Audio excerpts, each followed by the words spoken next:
And fall in, my fellow scout troopers, and welcome back to Napoleon Total War 3. Today's replay comes from Drusco. His allies today are Osias, Terminus Est, and John Baptiste Bonatote.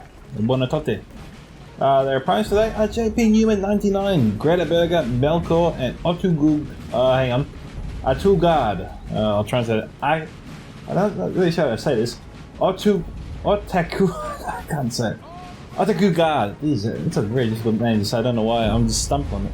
Anyway, the map today is Bohemia 3-A. If you want to see your own replay feature here on this channel, don't forget to check out the links in this video description below. They are, of course, my email at scoutsoфentertainment@gmail.com. You can also post your replays to me directly on Discord. You can join my Discord server, Scout Reconnaissance, and post your replay there. Or you can simply tag me in the replay you post on the NTW3 Discord or other Total War Discords as well. Now, let's go and check out the factions today of Drusco's team. Drusco is commanding France Ostrich. His ally today is France Flanders. And we might have two Flanders armies here. Yeah, France Flanders 1815. And yeah, another 1815 army there. Down here we have France Tyrol. Okay. We have England Portugal. Russia / Austria. Is that two England Portugal armies? I think so. Let's just zoom in for the flag. Yep, that's definitely England Portugal. Checking out this one here, also England Portugal. So Drusco has his work cut out for him. So does the rest of his team, of course. Now the map today is looking good. I'm missing one faction, I know. Oh wait, I think I see it down here. We have Russia 1799 and the Helgestromsche Reich, or Holy Roman Empire. Nicely mixed in there. So a few mixed factions here across the board. On the map today we have 5 1-pointers in one nice little circle. Actually 6 1-pointers in a circle. We've got 1 outlying 1-pointer and 2 4-pointers. So, geez, that's 7 1-pointers, 8, so 15 points on. 15 points up for grabs today. The red team is already in control of roughly 10 of those points to the blue team's possible 8. So already Drusco's team is out ahead. That'll force the blue team's hand to march upon their territories and try to wrestle those 1-pointers away from them. Probably isn't ideal to go after the 1-pointer to the west that's deep in occupied red territory. The best chances are down the south, the outlying 1-pointer. We might have a small contest there. France does have 1 unit going for the building. We've got a cavalry unit going after him. Can this unit form square? No, they can't. They're running towards the building, but not going to get there in time. He's got to deviate and go for a bayonet charge.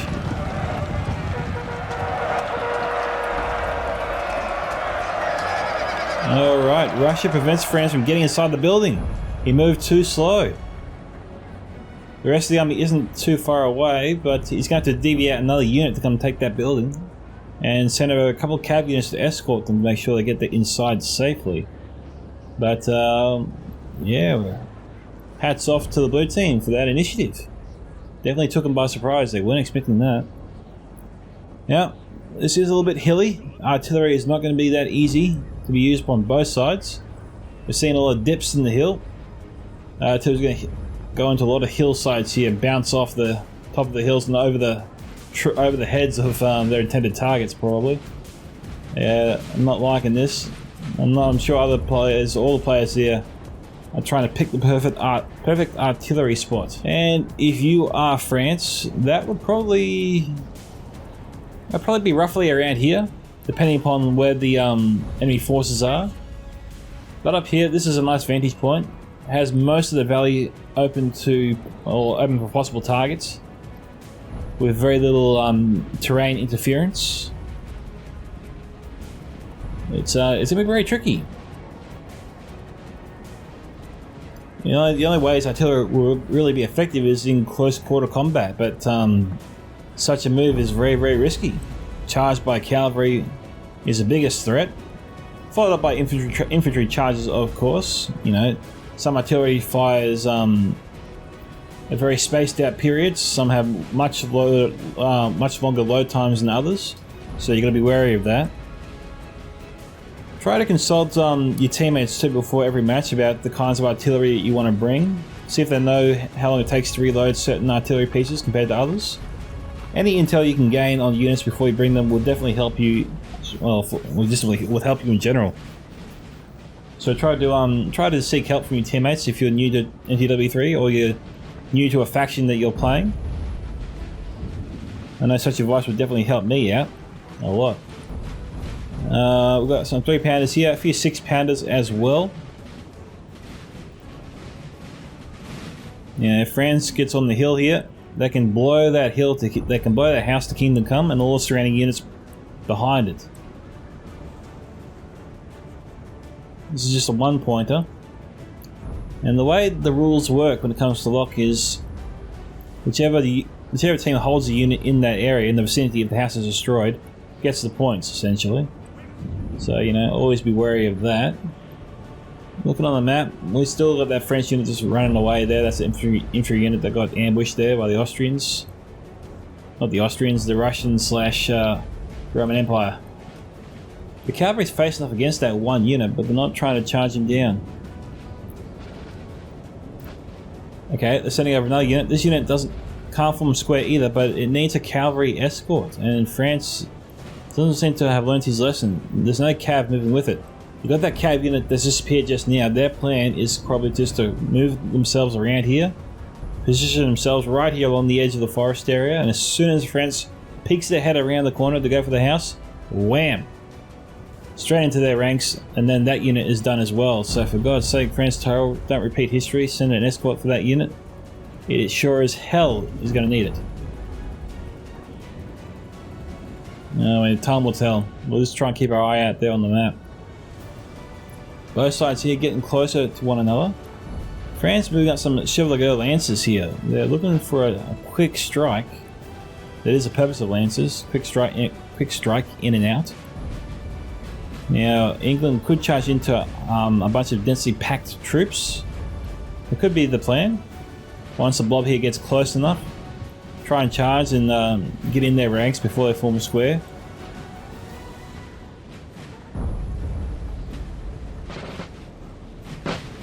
I think England sees them. They're facing their direction. Oh no, they're hidden. He can't see them. Yet somehow he knows where they are. It could just be a lucky guess. Okay, hang on. What we got here? The cavalry went close to him. They haven't lost a single soldier yet.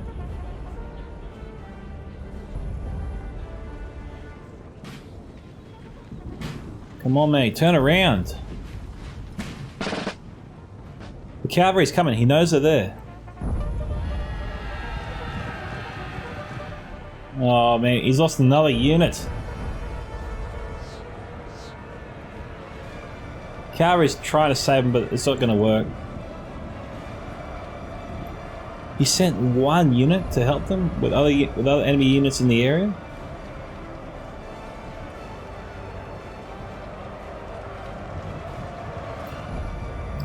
The cavalry unit might get away just by the skin of its teeth. Well, that was inevitable.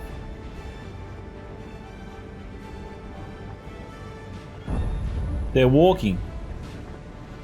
Okay, now they're running. They're running through the ranks of enemy troops. He's threading the needle.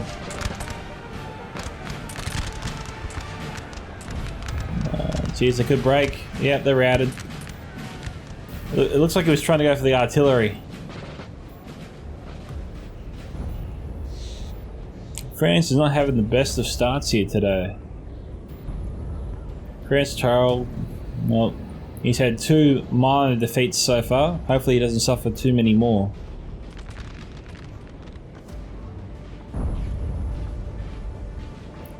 So we've got the Blue Alliance just sort of congregating around the urban hubs. Little city there to the left, a few skyscrapers, almost. Nah, just kidding. And a small village over here. This little forest area could be a problem for them.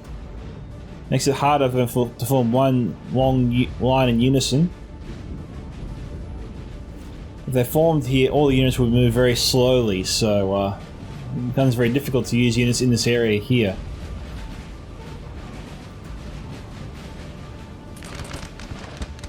Although it makes it harder for both sides to outflank the other. If one side's winning, the other side's losing. One side has plenty of notice to pull back, because the trees will slow any infantry moving through them. And cavalry too.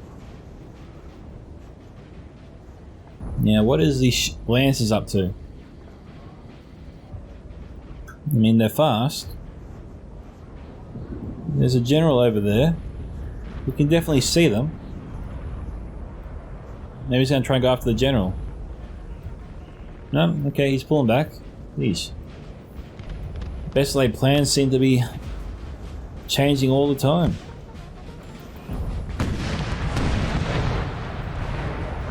Okay, mate. Time to pull back the skirmishers. Enemy troops are in range.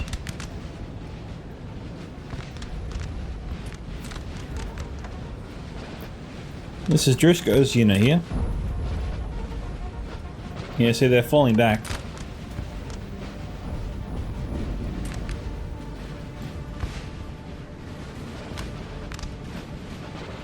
Now's not the time to stop. He wants to fight there, he's going to lose that unit. Both sides edging closer to war.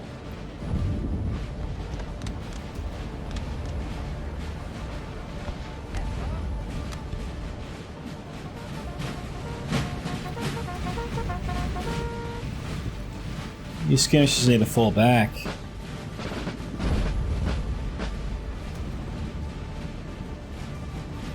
So Driscoll is going to take the right and the left with his army. Nice shot from the artillery. Only killed 4 though.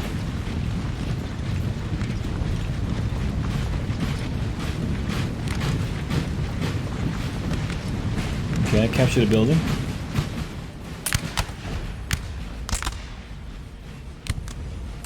A smaller skirmish unit compared to the French.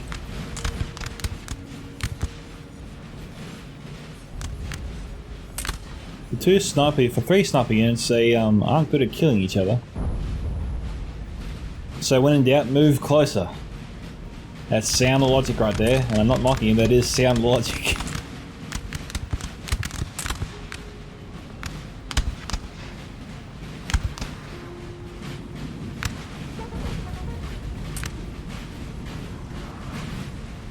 Skirmishers need to fall back.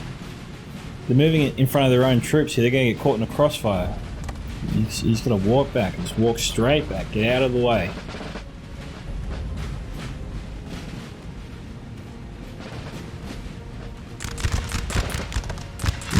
They're going to kill their own troops. England's doing the same. England did more damage to their own unit than the French did.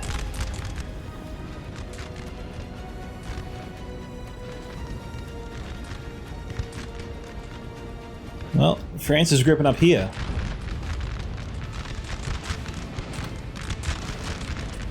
France isn't spreading out their troops as wide as they could be. They're packing their forces. What someone explained this to me a little while ago said was by packing them more densely like this, it improves morale. I don't know if that's still the case given the recent updates we've had since this was explained to me. But that tends to be the reason people do this, or at least that's why I was told they did this. So I'm curious to know whether or not that's still true. Just post your comments in the description below. Look forward to reading them. It would save me some time actually.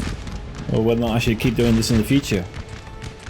Or whether I should just spread out my forces so I have more guns shooting at the enemy.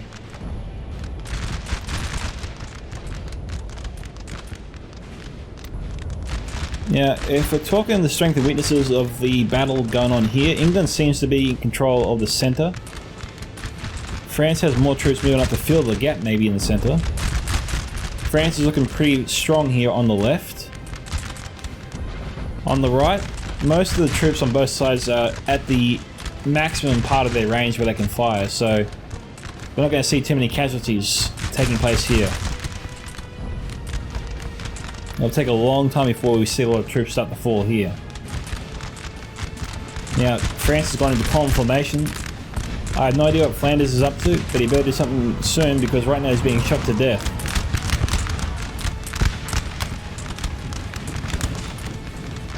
What is he up to?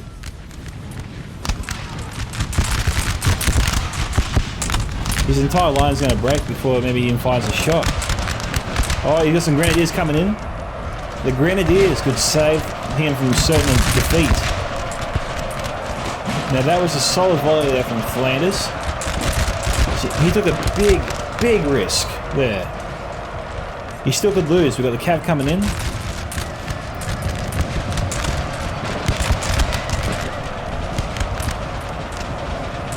France has been backed up by their own forces. The morale of the Grenadiers is holding. We've got some cuirassiers coming in, the elite French cavalry. They'll help balance things here on the left flank. Flanders is broken in certain places. We've got cav here targeting the line.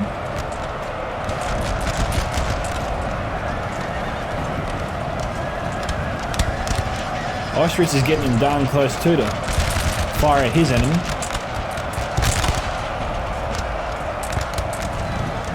But the charge here of Flanders' Grenadier unit, I think, was the pinnacle point for him. That saved his part of the battle.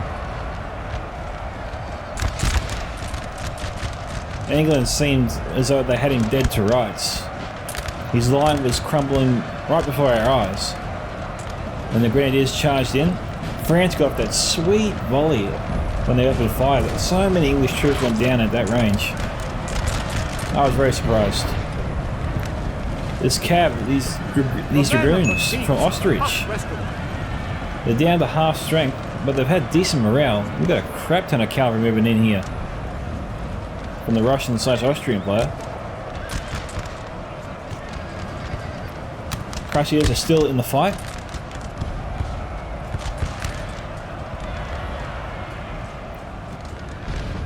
We've got French cav gathering over here.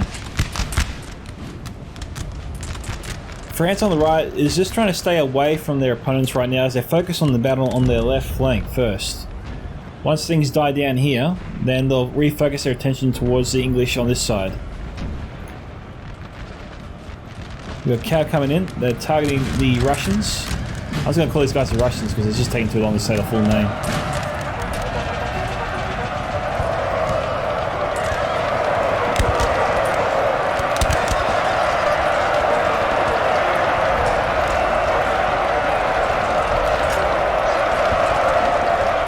The cuirassiers have got to be tired or exhausted at this point. Yeah, they are exhausted.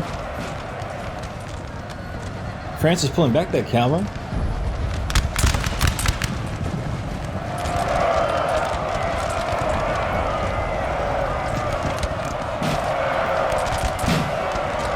Oh, the Grenadiers are pulling back. We got Grenadier cav coming in from Flanders. This Grenadier cav is expensive.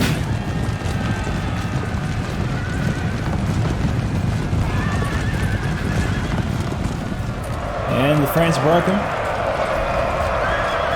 They removed an elite unit here off the battlefield.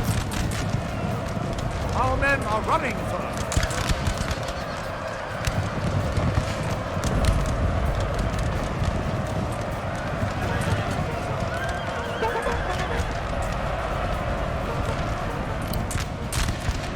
Oh, so far France is in control here. They keep targeting the Russian line though.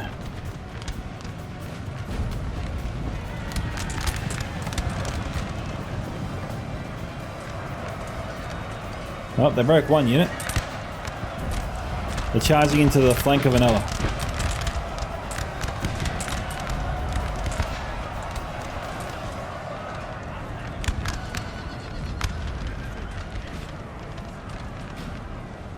Our men are running, sir. I'm not seeing a cohesive line here on the Russian side.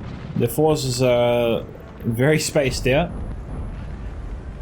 We've got some French troops coming in from the forest. They look to be clearing it out, trying to see where the enemy is. The Russians here could be cut off from their ally entirely.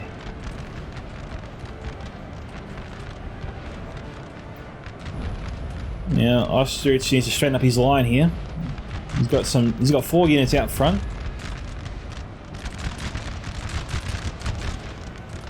got a bunch of English forces on his right that he doesn't seem to be very prepared for. He's got units in the area to form up, and he could turn around to Flanders. Flanders is abandoning Austrich's right flank here. It's exposing him. Now Austrich here has some reinforcements he can use to sort of take on England and push him back. But he's not getting into position fast enough. England just needs to open it up and let him have it. Punish him for it.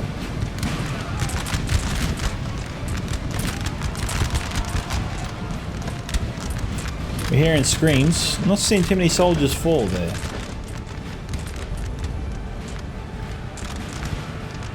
Okay, that's broken cav. England's charging the line here. We don't have any second form square. We'll be having to shoot these guys to death. Jeez, that cav must have been heavy. We got Hondas charging in there as well. Got some Chevrolet's charging in. Oh, they're going to go after the general, or at least try to go after the general. Our men are running. Oh, they almost got him. Hang on, which unit broke?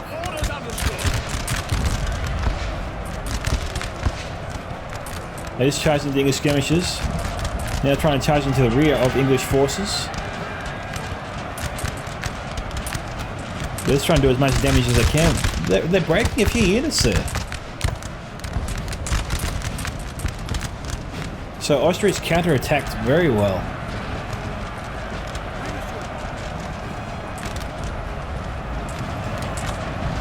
It seemed like a nice strike there that England had going for him.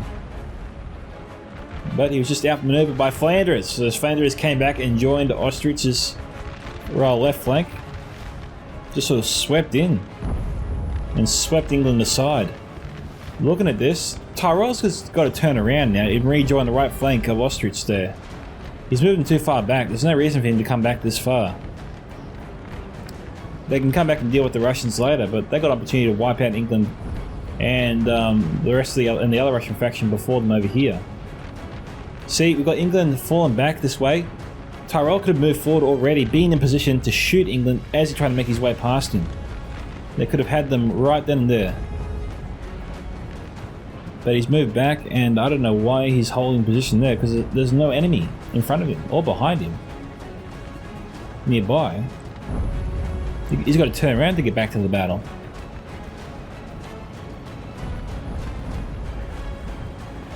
Yeah, everyone's just walking, no one's rushing in, that's good. You don't want to run your forces, guys. It's tempting, I know. I do it sometimes myself because I can't help it. But rushing just makes your troops tired. It slows down their ability to fire. It also means they'll break more easily under pressure. You want to try and keep them fresh and ready for combat as long as you can. Or give them time to rest if you get the opportunity as well.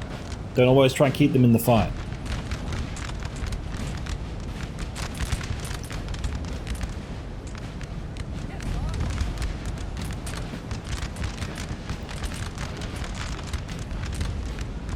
A very densely packed blob of French forces there. Oh, it's scaring off the English, so they're not shooting at it. So at least France has that going for them. The entire unit is dead, sir. See, Tyrol's is getting harassed here. He's got cav, but he's just got to move in and strike.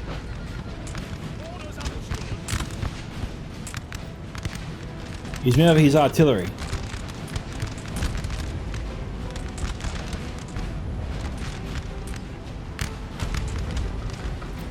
Would have been better on this hill though.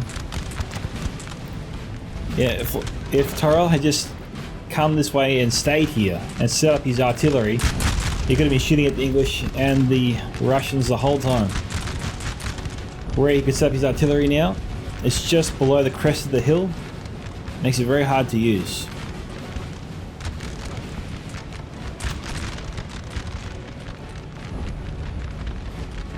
Someone really needs to give Tyrol a good swift kick and tell him to get moving. Got some units on the left there, but on the right, so much potential just sitting idle.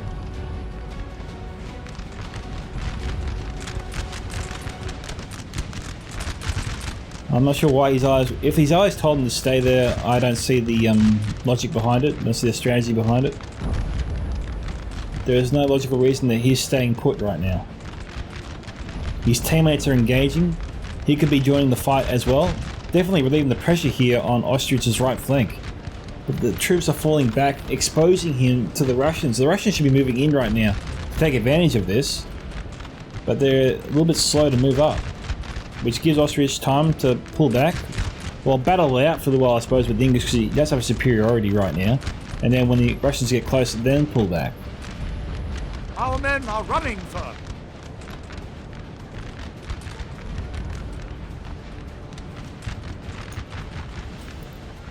Over here, just got a few battles going on all over the shop, really. I don't know if the Russians are gripping for a last stand or not, but if France lines himself upright, then this battle shouldn't take too long over here.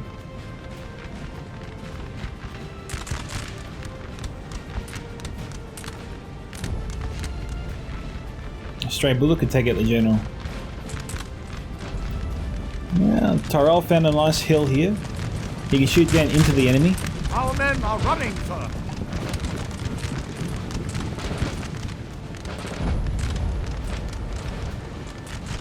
Come on, Tyrell. Spread out your guns, mate. You got guns, use them. The Russians put the cav in range of the infantry.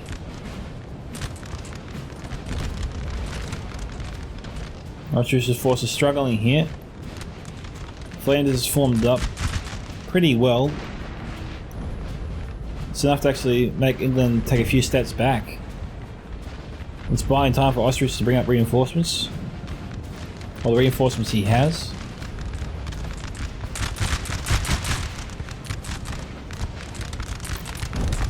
We got Cav looking to charge into the infantry.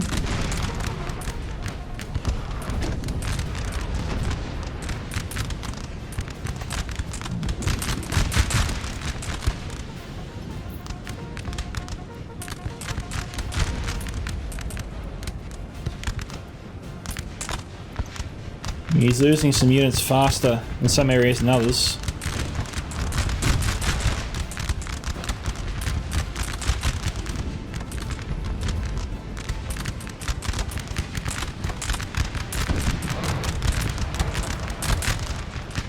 Tyrell could be in a bit of trouble here.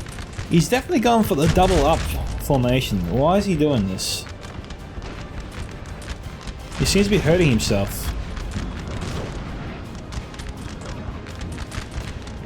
The entire front row is starting to collapse.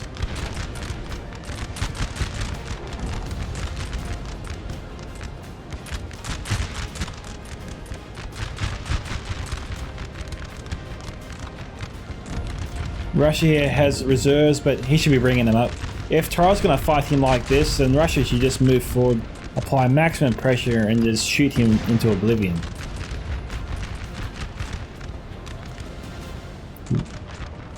This is not the way to fight.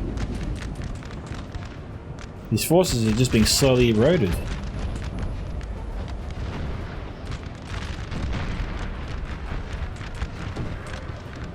Our men are running, sir. Well, looks like Tyrell's about to lose his general here. He's going to get ambushed.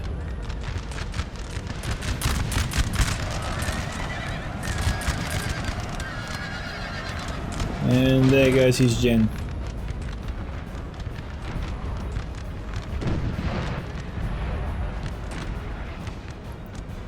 Well, the artillery is up and firing. That's something, I suppose. And France is a unit deep in enemy lines here somehow. We've got the chasseurs moving around there. Alright, so there's Jean-Baptiste. Jeez, I don't know what happened. John, if you can, mate, just walk me through what was going on here. Like, what was your reasoning behind the double line formation? It just didn't really seem to be working out well at all for you. So I'm just curious to know why you went down that road.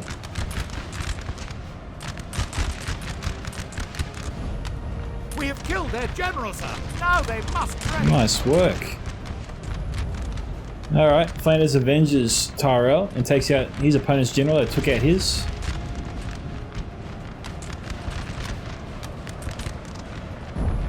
The entire section of Tyrell's army here has just collapsed. Flanders is moving in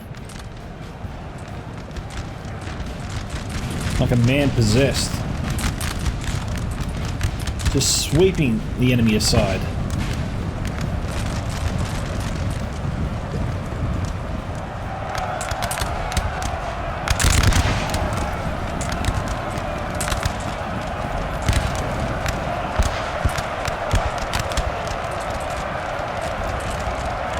Who knew Flanders had such good troops, such good melee forces?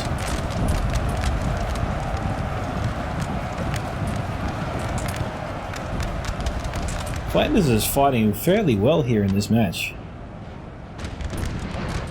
Ostrich fought well, but his army is heavily depleted. And so, you know, he's been through it. Tyrell is still around here. He still has the left section of his army and the artillery. The Russians over here aren't gone yet. That Ostrich might have something to say about whether or not they can rejoin the battle elsewhere. Might try and keep them inside the village.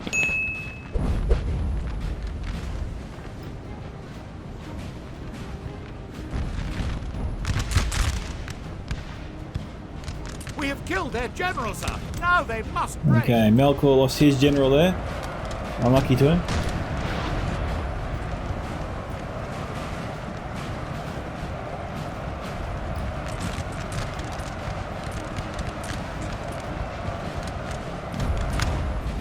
Flanders obviously had high quality troops here with fairly decent morale.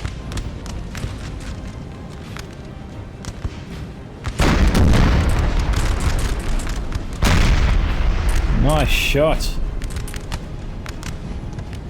Broke one unit. And we literally have the general here trying to come to the rescue of the artillery. We've got a cav unit here that can be moving in and taking out the general and artillery, but they're staying put. A little bit odd. We've got infantry here that could be targeting these guys here as they're trying to kill the general and artillery crews, but they're busy shooting at broken forces. Okay, that was Flanders' general there.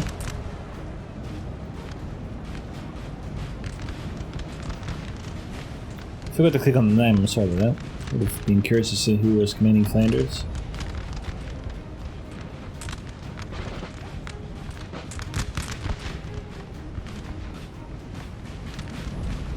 The Lancers picking a target.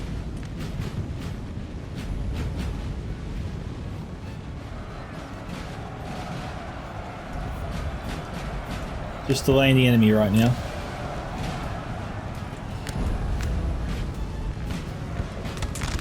The unit's not gone. He's just trying to add the confusion there.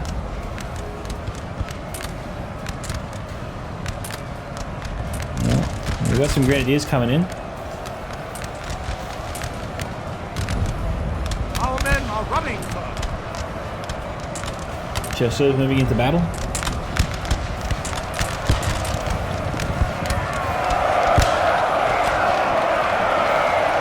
More cap moving on the line.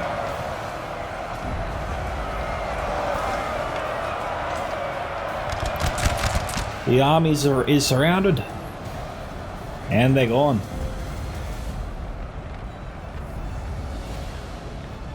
It looks like some of Trell's forces. It does. At first, I think he's AFK, and then he changes direction with his units, making me think he's back in the fight. It's just some odd troop movements. That's all.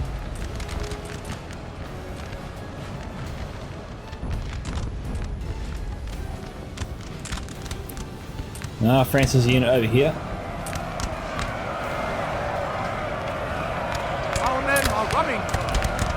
They held off the French grenadiers.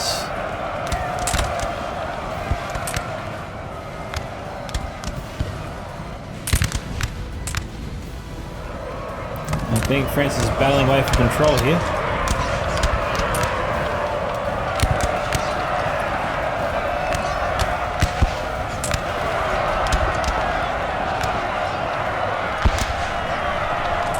The green troops are fighting the blue troops here. If you're the green troops, you're just going to stab the enemy in the back and be done with it out.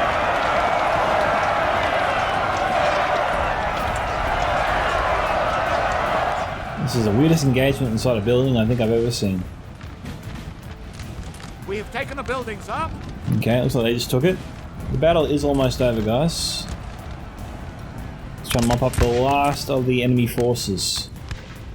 And this appears to be the last unit here. So I'll just sort of fast forward it, I think. Seeing these guys stand up to it. Oh, they broke formation and then that was it for them. No, we've still got an enemy here. That's all the way down there. It's a cavalry unit coming through the trees. And that is it. So we had Drusko here commanding Flanders. We have Osias, which was commanding the Ostrich forces, 1,114. Drusko, France, Flanders, 728. Terminus Est got 2,062. Nicely done there, Terminus. So we had two Flanders armies there, as I said earlier. John Baptiste Bertotte, Tyrell, 486. Unlucky there, John. I don't know what happened with him. Maybe he could just put in the comment below what was going on in the battle, and he just had some really odd formations there that I would like to understand a bit better. JP Newman, 99, 617. Greta Berger, 814. Melkor, 1035. And Atuku Guard, 964. I don't know why his name's so hard for me to say. Otaku, maybe. Anyway. Grenadiers here, 136. No real surprise there. And 96. The rest range from 87 all the way to zip. No, down to 4. The general got 4 kills. Good for him. And that is it. So, a decent battle there for Drusko. He certainly didn't lie. It was entertaining. And if you want to see your own replay feature here on this channel as well, guys, don't forget to check out those links you'll see in the video description below. Hope to hear from you soon. This is Micka here from Scouts Entertainment signing off for that, my fellow Scout Troopers, and see you all in the next Total War battle.